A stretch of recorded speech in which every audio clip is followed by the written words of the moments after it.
this is John Cola with GrowingYourGreens.com. Today we have another exciting episode for you. I'm still here in beautiful Texas. Nice time of year to be here, well maybe not, like in the 90s, nice and humid in the summertime, currently June. And the reason for this episode today is I'm in Irving, Texas, and I'm at one of the coolest nurseries I found here in my trip to Texas. You know, I've been to a few nurseries this trip, and a lot of nurseries just have the same old standard plants, you know, basil, tomatoes, peppers, cucumbers, all the common stuff that may not do well here in the high heat in the 90s here and high humidity here in the Dallas, Fort Worth, Irving, Texas area. So I've sought out this nursery, the Doan Nursery, who sell not only the fruit trees that are going to do well in this climate, but also many different vegetables. And actually they have quite an amazing assortment of vegetables that are actually Asian vegetables or from Vietnam and from Asia that do well in the tropical heat. So, you know, if you guys want to have the easiest time gardening, right, don't try to grow lettuce in the middle of the summer. Grow plants that would naturally be accustomed to this climate that you guys have or lucky to have here. So some of these special Asian vegetables do quite well. Now the challenge here that you're going to have in Dallas, unlike in Houston, is that you do get a couple frost days where it may snow and whatnot. And so you're going to have to protect some of these vegetables in the wintertime if you want them to live year-round. Some of them can be grown easily as annuals, and some of them are more like perennials. And some of them, if you don't cover them, protect them in the winter, they'll be gone. Some of them, the root zone might stay alive if you mulch them heavy, and they might come back the following year. But I do encourage you guys to have, like, you know, to bring some of these plants inside, even in a warm garage or like something like a greenhouse, so that, you know, they don't get frosted and you don't lose them.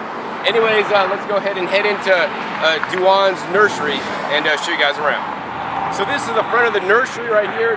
Big building. They don't got so much inside the building. I do want to say that their hours are from like Monday through Friday, normal business hours, and then Saturday and Sunday they maybe close early at 4. Going in the building, I wouldn't say it's too necessary. I'd say actually go around to the right side if the gate's open to just check out right into the plants. They don't have a whole lot of cool stuff inside the building, but you will have to go and pay inside. Anyways, we're gonna head around the side and show you guys the amazing nursery. So now I'm at the entry gate, and I'm not sure this gate is always open here, but if not, you can just enter through the building, and there's a door in the back right corner that actually just heads out into the nursery area that I'll be showing you guys. The cool thing about this nursery is that it's several acres. They have like 14 different greenhouses, so that allows them to grow, you know, things year round, which is what they're doing. So you can come here any time of year. That being said, the best time of year to come is March, April, and that's when they have the biggest selection of, you know, vegetable plants that you want to plant out, because that's the best time to plant things out. I'm here in June. Things are getting a little bit hot, but they still have some plants left. And of course, you know, some of the plants that they have left are still going to do well here in the Dallas area. So it's obvious to me, as you guys take a tour with me around, you'll see that they not only have plants for sale, but they have some plants that are actually not for sale. The plants that they're not selling may be the mother plants, or maybe just plants that are actually growing for their own personal consumption, you know, for the family that works here. So that's really cool when I see a nursery that's actually, you know, growing their own food for their family, and it's obvious by they're just using some of the areas where they're not actually growing plants for sale for food. So I hope to show you guys some of those as well. Another thing that's really cool here is that, you know, even just in containers, they have some nice large containers, some 25 gallon, some 95 gallon. They have nice big containers that they're growing food in. This shows you how easily you guys could grow food on a patio, you know, here, even here in Dallas or at your condo or apartment. Just get a big pot, and guess what? They have nice large pots here ready to sell you, hopefully. So let's head inside and show you guys some of these cool Asian vegetables and other greens and plants you're going to want to grow here in the Dallas area. So my first tip is when you guys come to the nursery, you're going to want to take good notes here in my video, because most of the vegetables that they're selling here don't have English names. So maybe take a screenshot on your phone and then show the person the name, because I'll be sure to show you the tags here, and just tell them, hey, I want this plant. They may or may not know some of the English names. Like I was trying to explain like one of the English names for a plant that I know, but they know it as something else and they don't know the English name for it. But I'll show it in this video, and maybe somebody from this nursery will end up watching my video, so they'll know if you guys come in, you know, what you guys are looking for, because that's what I'm showing. All right, so over in here you can see like they have lots of potted plants in the background. you know, and when you walk right into the nursery, you're not going to see a lot of edibles. You know, I've noticed most of the edibles are actually up in the greenhouses and along to the side in the periphery. But this is cool because I really love to just walk around nurseries and kind of see what's interesting, see what's new, see how the nursery is actually growing things, propagating things, and all this kind of stuff. But for those of you guys that just come and just want to buy plants, probably best to head up to the greenhouses up top, because that's where I found most of the plants available. But anyways, I want to take you guys on a tour, and you know, in this area they have, you know, a lot of the potted plants behind for sale, but then they have some ones that are in big pots, you know, that they're probably grown more for production and or for propagation uses. So in here it's like a 95-gallon super huge pot. They have one of my favorite vegetables to grow, especially, you know, when it's nice and moist out and lots of water. This pot's actually quite weighed down, but this is known as the water spinach. It's an amazing vegetable. I think more people should eat them. It's super simple, super easy to grow, and as much as it's called water spinach, I've also seen it do quite well in drought conditions. You do want to be careful though, not let the seeds or the plants escape, because it can be an invasive weed in some parts of the country. Like if it gets in a waterway, it's really not a good thing. Otherwise, they got other plants that are more mellow, such as the Chinese chives right here. I don't know if you guys can see that also over there.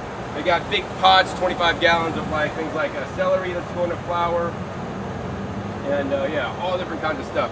Anyways, let's go ahead and take you guys around and show you guys some of the things that are grown in pots. Maybe they're not necessarily that they're selling, but maybe just for their own personal use.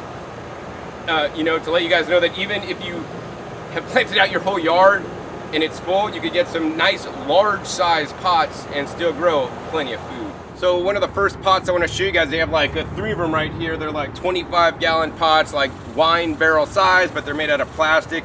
They have some decent handles on them. But basically what they got growing here is, check it out, man. Okra. This is one of the crops you guys need to be growing if you guys live here in the Dallas, Fort Worth area. This guy loves the heat and he's fine with the humidity. And look at these big okras. It looks like they need to be harvesting these guys.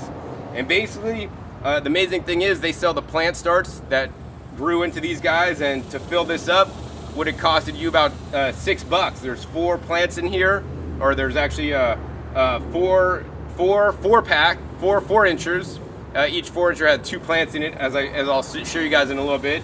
But yeah, $6. I would even put one in the center actually. You could have all the okra you need for a season. I do encourage you guys to cut off the okra when it gets when it's nice and young and small and tender. You can just cut it up and eat it raw. No reason even to cook it.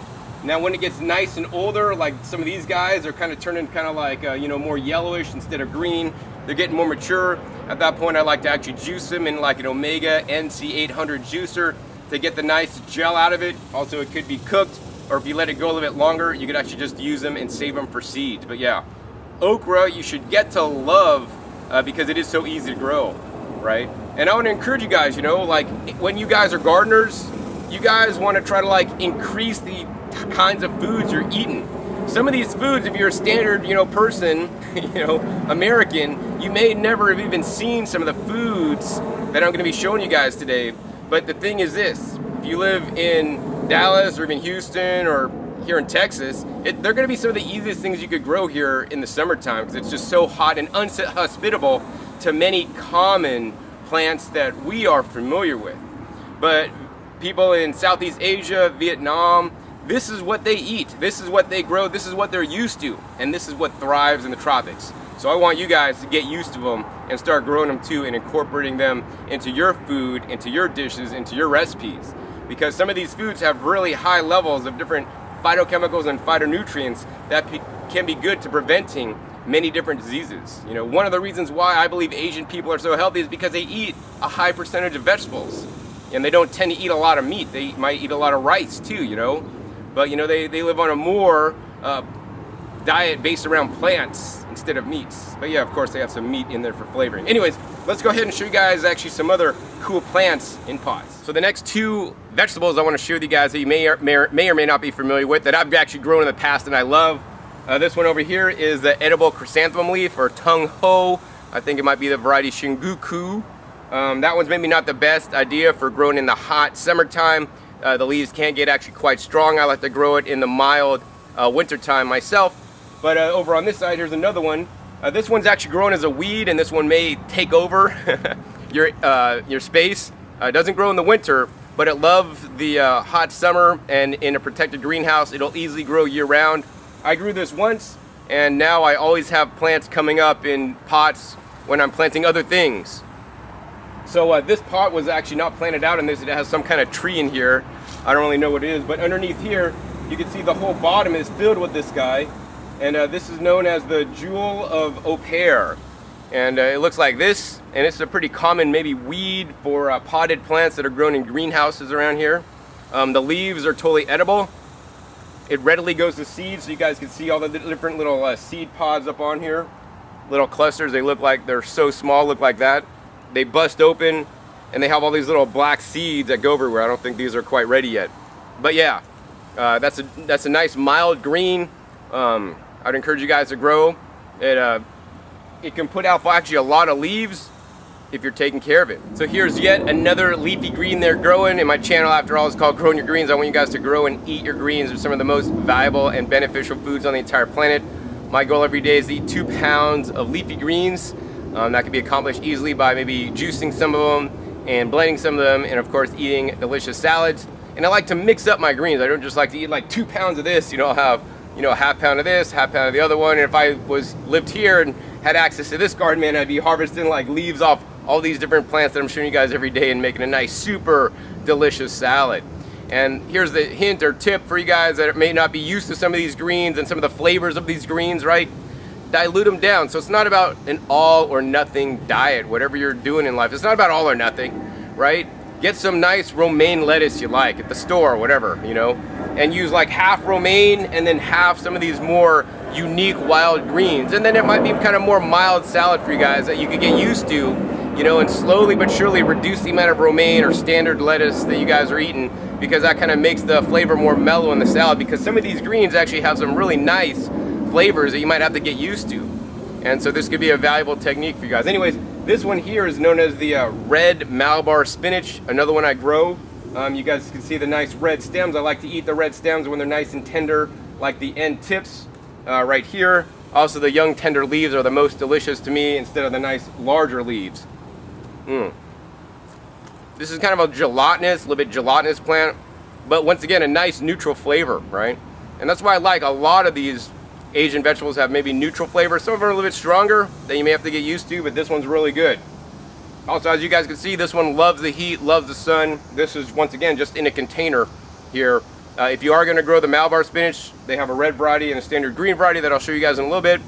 You're going to want to trellis them up to make sure they could actually trellis up, because they really like to vine and take over like a whole fence or whatever.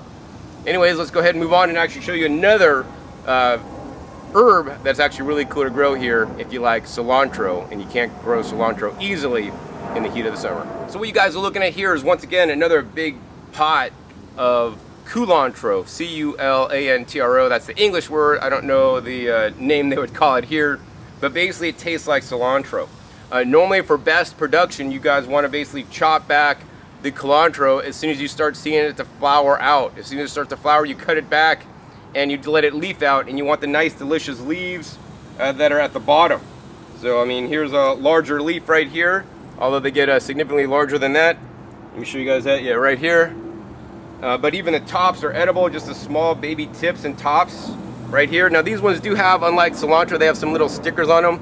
They might get you. I'm kind of immune, my skin's really thick. But if you guys taste these guys, I mean, it has the closest taste to that cilantro that you guys may know and love, but you can't grow cilantro in the heat because it bolts too quick. So I really love that they grow this stuff here, and they even actually harvest and collect and save the seeds here themselves as well. The next vegetable I want to show you guys, once again, it's grown in another container. I mean, this area has so many different containers full of stuff to show you guys what is truly possible. So just coming here might motivate you and say, hey man, look, they're growing this in a container, that container, I could grow in a container too. And you surely can. Looks like actually they got some really good soil here too, so you might want to get your soil. They had a bulk soil pile that actually looked like some really good stuff to me. But anyways, in this one, looks like they got some cruciferous vegetables. And you might think, John, what is that? Kale, broccoli, cauliflower? No, it's something actually I like to grow myself. It's actually known as the Kohlrabi. So the Kohlrabi makes these engorged stems. I like things that are engorged. Engorged stems that you eat, actually. And so one of my favorite things to eat is the broccoli stems. Once you harvest your broccoli leaves, you harvest the broccoli flower, you just got the stems left. I harvest the stems, you cut off all the you know, the bark, you know, but there's no bark on the broccoli, but just the outer stem, and then you left with the nice, tender, delicious inner stem. Kind of tastes like between a celery and a cucumber to me. Anyways, the Kohlrabi here just makes a fleshy stem that's actually nice and delicious to eat. Definitely better to get them and harvest them when they're younger. You could also be juicing those up, but more importantly than just harvesting you know, the engorged stems are the leaves. The leaves of the Kohlrabi plant are in the Brassica family, so that means they have the things like the isocyanates that Dr. Joel Furman talked about in one of my episodes, you know, a little whiles ago. You know, they're necessary for the prevention of cancer. Also, they literally keep our cells young and can keep you younger. So, and he explained all that in the video I did with him. If I remember, I'll put a link down below to that one. But yeah, Kohlrabi looks like it's doing amazing here. This stuff's still pretty small, and they also got other stuff that's actually you know, nice and tall and bolting. But at any time, the leaves are always edible, and I want you guys to eat lots of the Brassica family of leaves to stay young and healthy. So what you guys are looking at is once again another pot, and they got a bunch of these guys in a pot right here, a bunch of different plants. I don't know, maybe 4 different plants, and this is the easiest Solanaceae family of plant to grow in the nice tropical heat here in the summer in Houston, right? You know, things like tomatoes, they may not do so well in the extreme heat. If you're going to grow tomatoes, I recommend the smaller cherry tomatoes. They generally do better. Peppers, they generally do well, especially the hot peppers do a little bit better than the like big bell peppers. But this Solanaceae family plant loves the heat. This is known as the eggplant, and they got some special, probably like Asian variety of eggplant that produces nice small little eggplants. There's this thing is just loaded up with all kinds of different eggplants underneath here. So yeah, get to know and love the eggplant, because you know, you could struggle with growing tomatoes and have a couple, or you could grow a couple eggplants and you could have a million. So many you're gonna have to be eating them for dinner every night and giving them away. And you know, one of my mottos is, hey, I want to focus on growing the easy stuff. You know, I'll grow the easy stuff because it's just so easy. Bugs don't mess with these guys, you know, way easier to grow, I'm gonna have larger yields. And hey, if I gotta support a local farmer and buy some tomatoes because they're so difficult to grow, we'll let him deal with it, right? And so I think that's just a really valuable thing, because once again, life's not about like, I'm growing all my own food or I'm growing no food, right? Take the easy path in life and grow the easiest stuff. So that's what I'm trying to show you guys in this episode. Another kind of crop I want you guys to grow are actually wild crops. So in this part of the nursery, you know, they have so many different varieties, more varieties than like a standard American-based nursery would. They have these guys, which is known as the horsetails.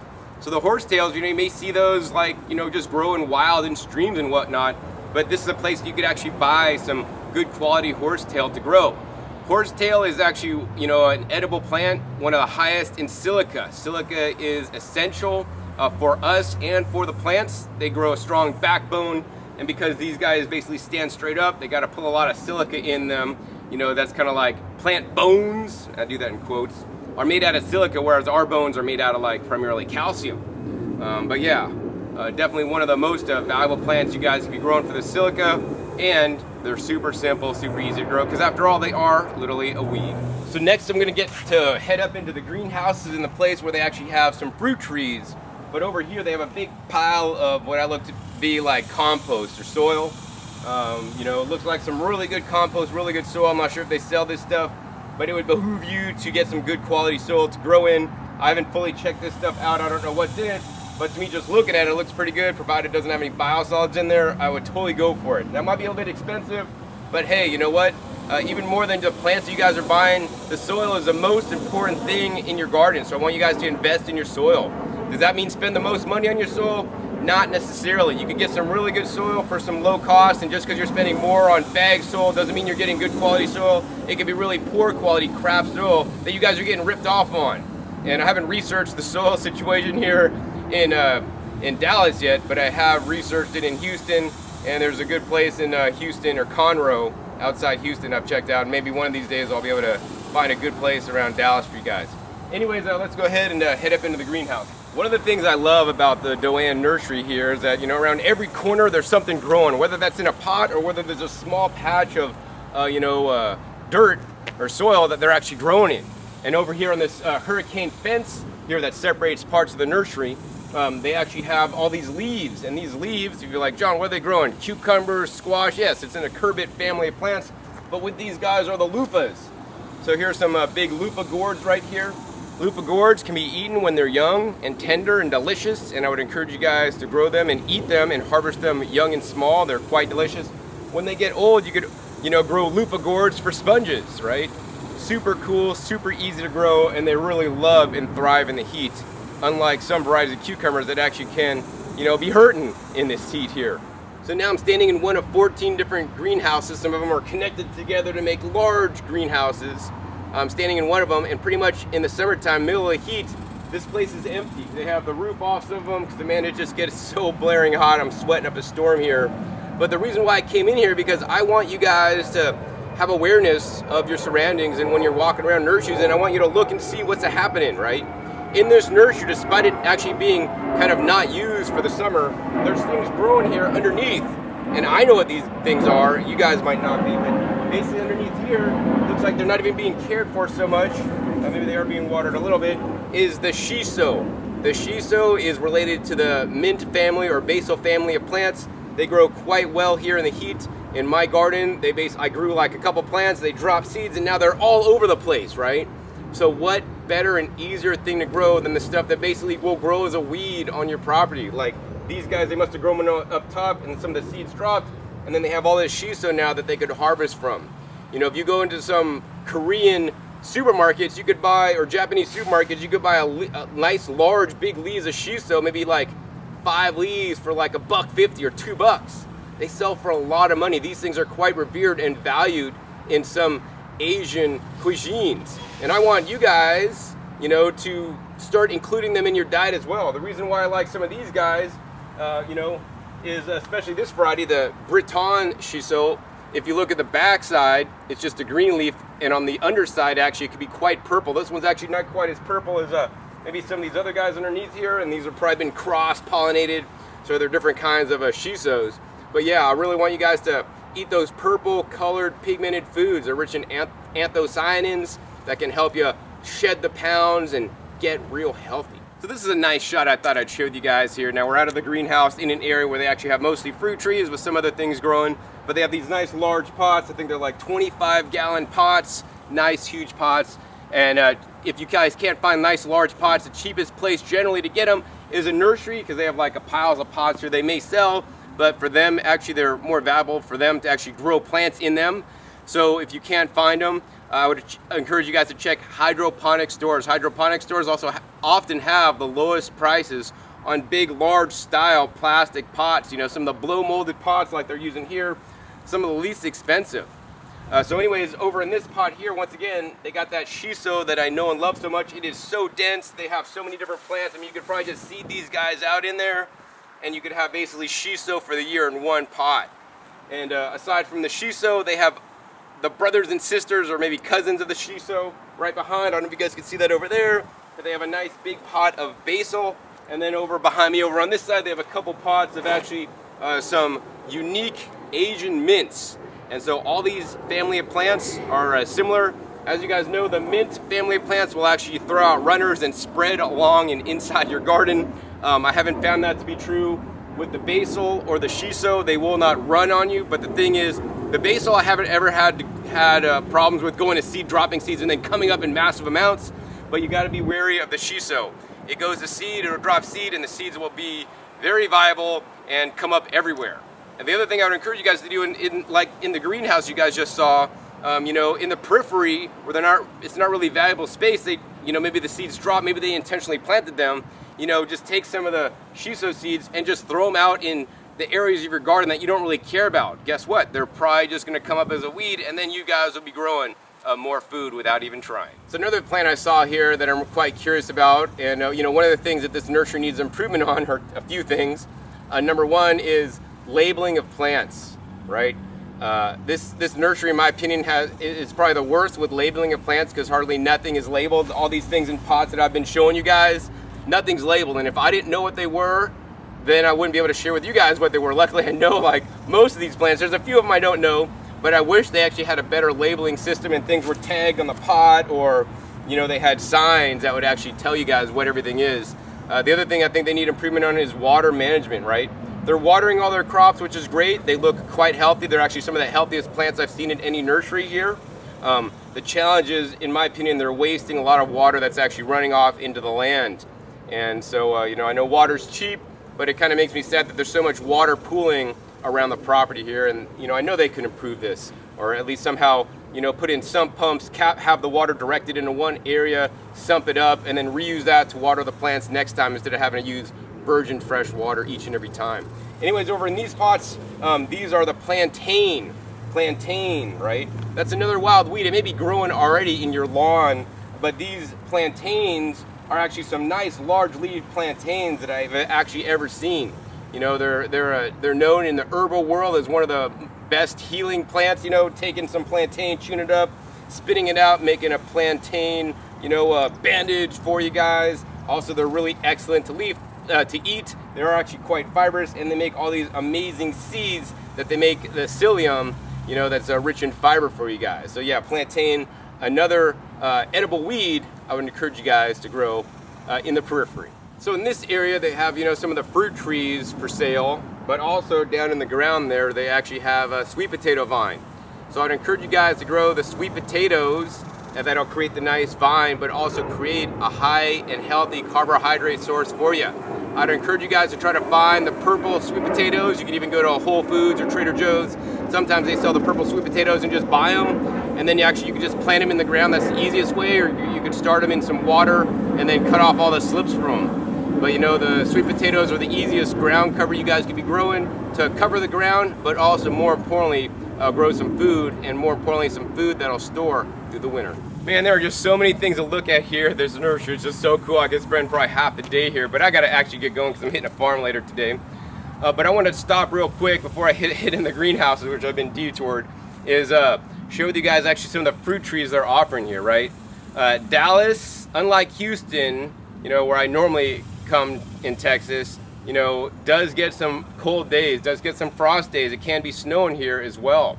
So for that reason, I do not recommend you guys grow tropical style trees here in the Dallas area.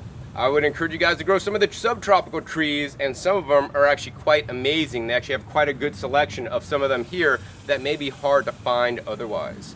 So some of the ones that I like that are quite interesting, unique, and health promoting are the Fuyu persimmons, and they have a standard Fuyu, the giant Fuyu. I like the regular Fuyu better.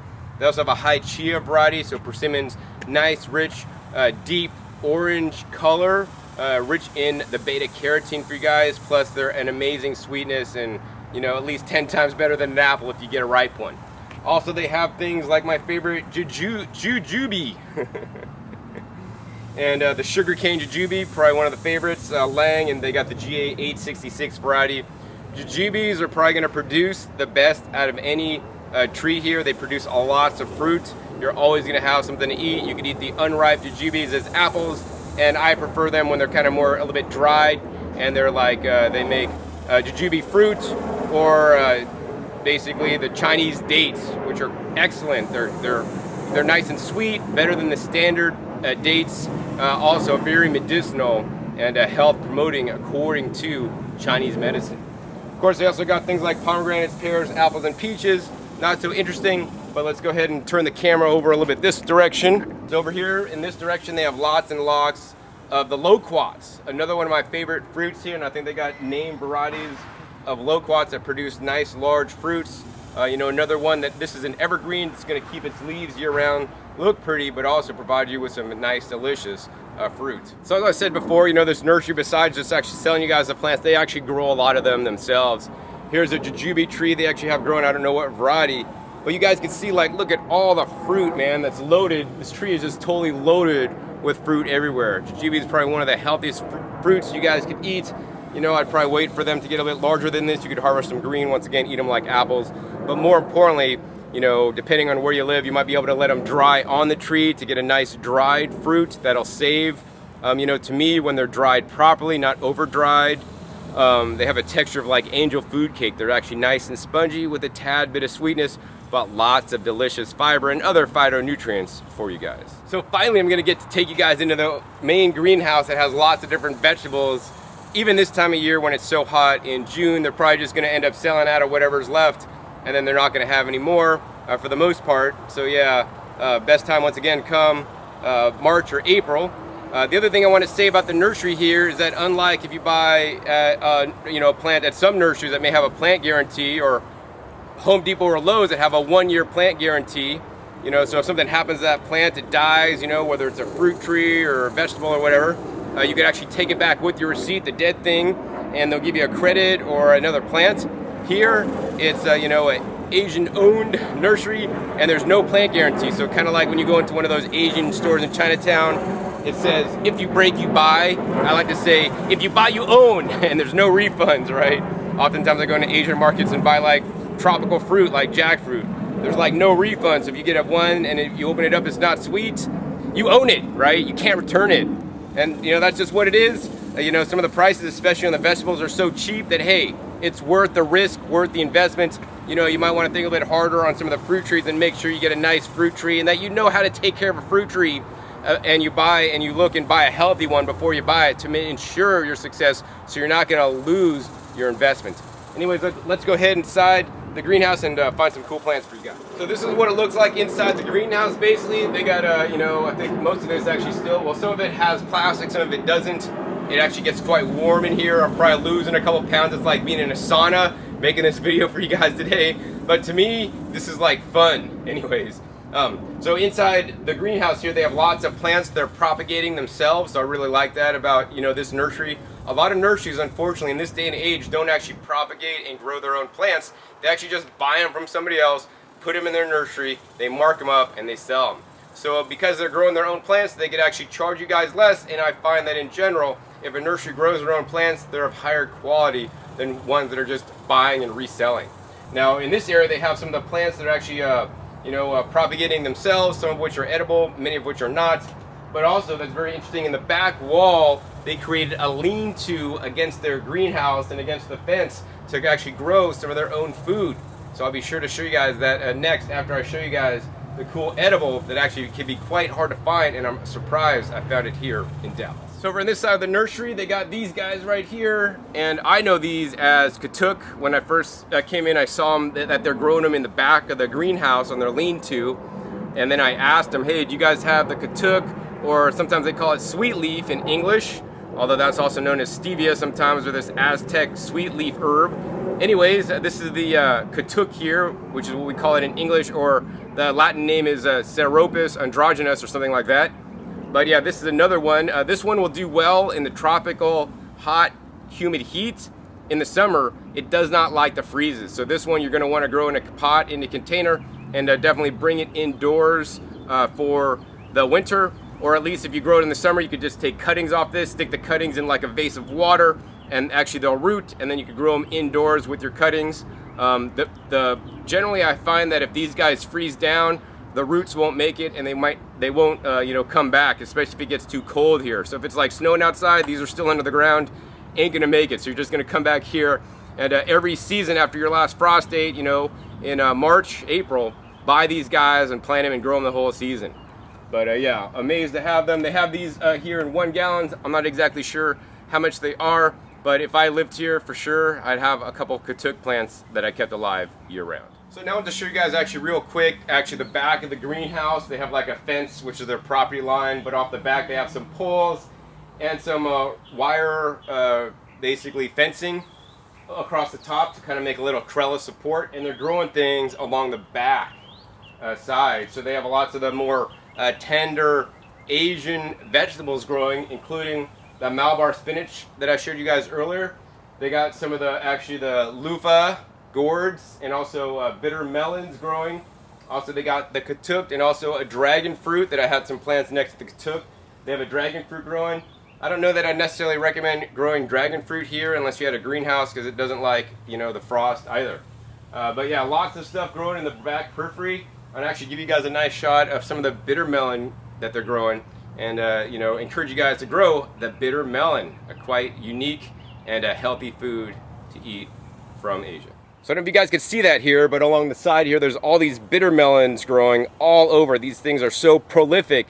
I would encourage you guys, even if you've never grown them before, is to grow bitter melons. You might be thinking, John, what do they like, man? They like cucumbers, well, they look like cucumbers. Unfortunately, they don't taste like cucumbers. They're bitter. But, you know, it's they've been shown in Chinese medicine to be actually quite beneficial for you and can be eaten like a vegetable. Normally, they are cooked. I've eaten them sometimes, you know, when they're really small, raw. But yeah, super simple, super easy to grow. I'd encourage you guys to grow some of them for their medicinal benefits, but also if you just want to produce some shade, so you could put up a trellis and grow these along the top. It'll shade out some of the plants down below, but also you have plenty of food to eat. One of my favorite ways to eat them is when they actually get ripe. The bitter melons will actually open up and it'll reveal the seeds on the inside. There'll be some like little red flesh around the seeds. I'll just pick off the red flesh around the seeds and then spit out the seeds. And actually that's quite delicious for me and high antioxidant as well. So now is a point in the video where I really want to go over some of the most beneficial Asian greens that I know most of you guys Americans are not familiar with that you should be growing in your garden. You know, some of these greens I'm actually already growing and some of them I'm actually seeing for the first time, and actually I'm going to pick up some of them myself. Now, one of the things I like to say is that I'm really cheap and frugal, right? And the coolest thing about this nursery, unlike other ones I've visited in the area, is that they are actually quite affordable and they have some of the best prices I've seen anywhere along my travels. So if you guys live here in the Dallas, Fort Worth, Irving area, consider you guys as lucky, right? Because you could get some high quality plants for really cheap. I mean, this plant right here, you know, they call it the Kim Fat Thai, and if I'm not pronouncing that right, I apologize. But they call it the medicine plant, $1.25 each right here, and it says for diabetics. And this is the plant I know as Gynera procumbens, known as the longevity spinach. And you know, it's because it's will provide you a nice and long life if you eat it each and every day. Also, there are some studies that show that if you have, you know, blood sugar issues, this will help that. That being said, if you have blood sugar issues, the reason that you have blood sugar issues is not because you're not eating this plant, it's because you're eating the wrong food. So you want to get on eating, you know, plenty of fresh fruits and vegetables and other whole, unprocessed, natural foods as possible, including, of course, the longevity spinach. So yeah, this plant I've seen in some areas of the country sell for $10 for one plant. Here you guys are lucky enough to get them for $1.25, or if you buy a flat of plants, right? And this is what I would do. I'd come and just buy a flat of plants. You'd have 18 plants, and then you'd be able to just plant them along a whole fence line, right? And in the whole summer, you know, they would draw up the fence, and you'd have plenty of leafy greens to eat for the whole summer. You would not have to buy any leafy greens. And not only can you do this with this plant, which they call the medicine plant, you know, they have many other different plants. You should also do this, and maybe you could even mix the flats and have half a flat of this and half a flat of the other stuff to still get the discounted price. And here's a tip even more, right? The best time to come to this nursery, March or April, where this place is crowded and this place is packed full of plants. At this time in June, if you see this video, you want to get down here as soon as possible because they still may have the sale going on right now because they're just trying to get rid of the plants at the end of the season. They're selling these guys for $1. So yeah, that's you know, right when things cool down, things get hot, and things don't sell quite as well because not many people come out. All right, so here they have lots of flats of these little like 4-inch pots of this guy right here. I don't know the English name to this, but to me it looks like some kind of mint. And to me, this looks like you know, some kind of plant that if you bought it, it would send out runners and spread throughout your whole garden. If I pull this guy up, you can see like it's really nice and rooted in there, and this guy wants to live. This guy is known as, right here, Ngo-Om. And once again, sorry for the pronunciation. I don't know exactly what this is. I'm gonna have to actually research this myself. This is one of the plants that actually I'll be going home with today. It loves the heat, and just, you know, just from here to my nose, it's like a really nice aroma. Now, some of you guys might not like this aroma. I kind of love it. It's like so fragrant and floral. And if I taste a leaf here, it probably tastes similar to how it smells. It's quite unique. Like if you make like different like Asian like cooking dishes, make like a stir fry or whatever, right? You're gonna want to put a little bit of this in there because it'll like add that Asian kind of flair. Like some of the spices are unique that us Americans are not familiar with. But yeah, I mean, this one I love to just actually have right outside my door when I walk barefoot in my garden. I step on it and it would emit some of the smells. To me, this smells amazing. So another one of my favorite vegetables to grow is actually just not a little vegetable plant, but it grows as a full-on tree, and it's this guy right here. This is known as the Moringa or the drumstick tree. This one, another one that does not like the frost. I did plant some in my garden last year, and before the frost, actually I dug a number of them up, maybe like a half dozen of them up, and put them in the greenhouse in big pots. That being said, I severely damaged some of the roots when I did that, and of the 6 I put in there, only 1 survived. So for that reason, if you guys are going to grow moringa in this environment, I would encourage you guys to do it in a nice large oversized pot that you could actually wheel in inside in the winter time. I will say that also, you know, of the plants I left in the ground, which I left about another 6 plants in the ground, only one of them actually came back, and that was in a more protected area of my yard. So if you want to try to just like leave it in your yard, put it in a protected area, maybe next to like a nice concrete wall, or you know, next to a house, and make sure you mulch it heavily over the winter time, and the roots might just come back if it didn't freeze too hard and kill the plant. But yeah, the drumstick, you know, you could go buy moringa powder at like health food stores for like $30 a pound. It's known as the next big and up and coming superfood, more nutritious than kale, so they say. I would say it's different than kale, and we should eat kale as well as moringa, as well as other superfood leafy greens, such as the Egyptian spinach, actually, that I haven't seen here today. Next herb I want to show you guys is that culantro that I showed you guys earlier in that big, huge pot. They call it Ngo Gai culantro. Once again, $1.25 each, or $20. These are what the plants look like at present time. You know, generally this has gone to flower, so I mean, you might be able to still salvage this plant. What I would do is I'd come and just like clip off this whole top. You could eat the stems and the leaves and all. You know, I'd probably add it to a guacamole instead of cilantro. And then you'd probably leaf out and get a lot of these nice larger leaves to eat. Of course, you could actually let these guys go to seed and then collect the seeds and save them and grow them, regrow them yourself. So yeah, definitely an excellent deal on these guys. That being said, it's probably better to buy these guys earlier in the season before they go to flower, when they're a lot more leafy. So the next leafy green I want to show you guys today, I showed you guys a little bit earlier. Once again, amazing prices here. This is the Malabar spinach. They call it the Rao Mong Toi.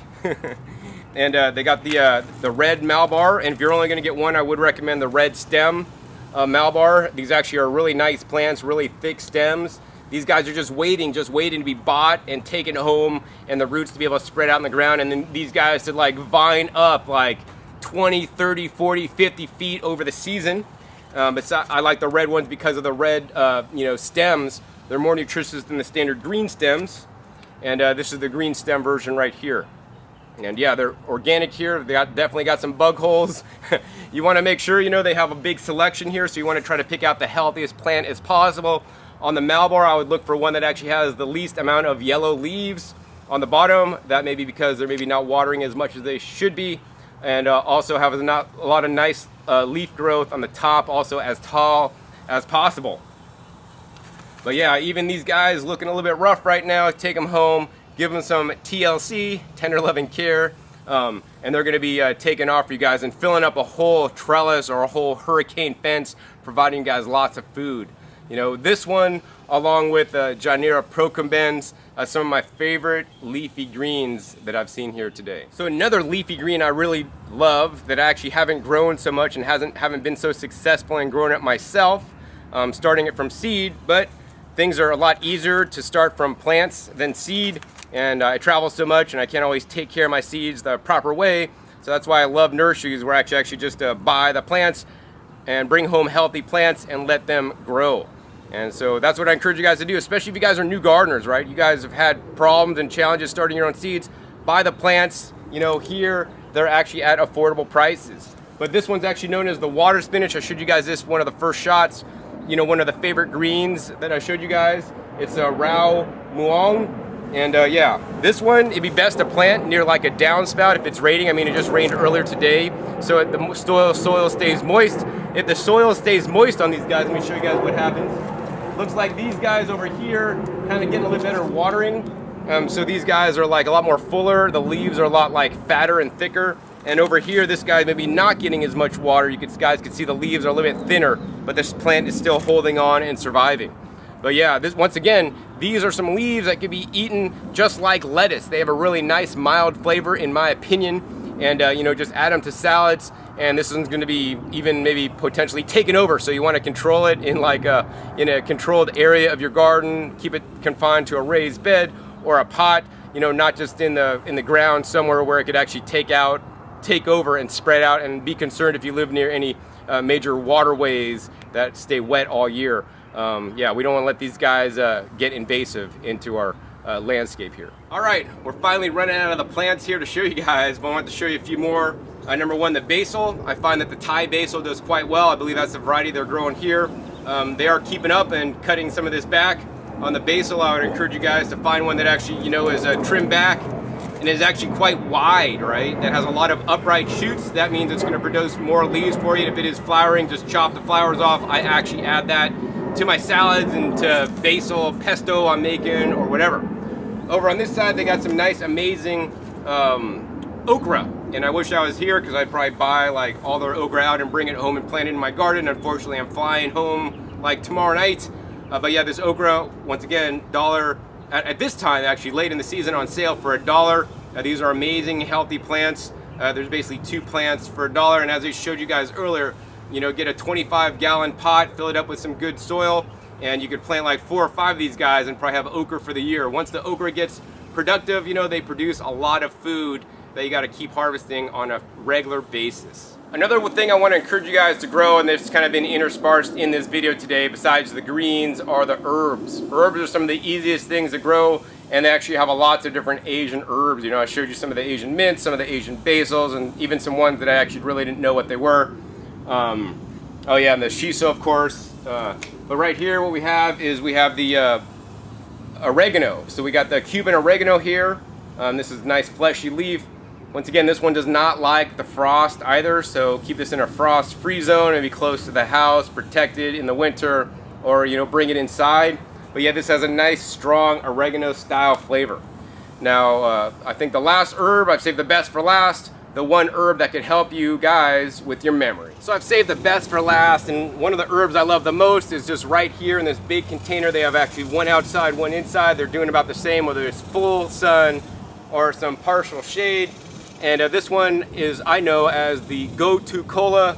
They call it the Centella plant here, or Rao MD or MA. I'm not exactly sure. That's what it looks like. But yeah, once again, little 4-incher, $1.25. Right now on sale for $1 only. So yeah, go-to cola, one of my favorite herbs. I remember walking it like in Costa Rica, and I looked down and I saw the go-to cola growing, and I would just like, go down and just harvest a leaf and just sit there on the side at this like jungle, like walking the bridges over the, valleys there in Costa Rica, and the zip line tour. Found this guy and just eat a whole bunch of it. I mean, unfortunately, most Americans don't know what this is, but if you go to the health food store, you can buy go-to cola in little pills for a ton of money, or you can grow it yourself. Now, if you grow it yourself, I want you guys to treat it like mint. This guy is a spreader. I mean, if we look at the edges of this pot, it's just spreading everywhere, but in one nice pot, you can have basically all the go-to cola you need. I would encourage you guys to actually harvest a dozen leaves every time, for your salads, and add it to your salads for a nice flavor, but also for a nice and amazing brain boost. I think that's the end of the time I've had today. This tour has kind of gone on a little bit longer than I wanted to, but they have even plants I did not get to cover, more different kind of cool, Asian herb that you guys should be growing. Maybe next time I come back, maybe I'll get to even come back in the peak of the season here in March or April, when this place is totally full and packed full of plants. Anyways, if you guys enjoyed this episode, please be sure to give me a thumbs up. Also be sure to check the link down below to the nursery. They don't really have a good website. I would just encourage you guys to come by. I'll put a link, with their information, their phone number and address down below in the description as well. I enjoyed my time here. This is one of the coolest nurseries I've been to in a long time, because they're actually growing food in the ground, for personal use and for propagative use, along with selling many of the different plants, as well as have a lot of different and unique Asian vegetables. Literally, you guys aren't going to find anywhere else. So I'm glad that this nursery is here and will continue to be around for many years to come. Also, be sure to click that subscribe button right down below so you don't miss out on any of my new and upcoming episodes. I'll be coming out about every 3 to 4 days. You never know where I'll show up or what you'll be learning on my YouTube channel. Also, be sure to check my past episodes. My past episodes are a wealth of knowledge. If you live here in the Dallas area, be sure to check some of the other episodes I've made in Texas, including in Austin and Houston, because those will also directly apply to you. Also, because of your climate zone, you know, a lot of the things I grow in the West will also do quite well here as well. So with that, my name is John Kohler with growingyourgreens.com. We'll see you next time. Until then, remember, keep on growing.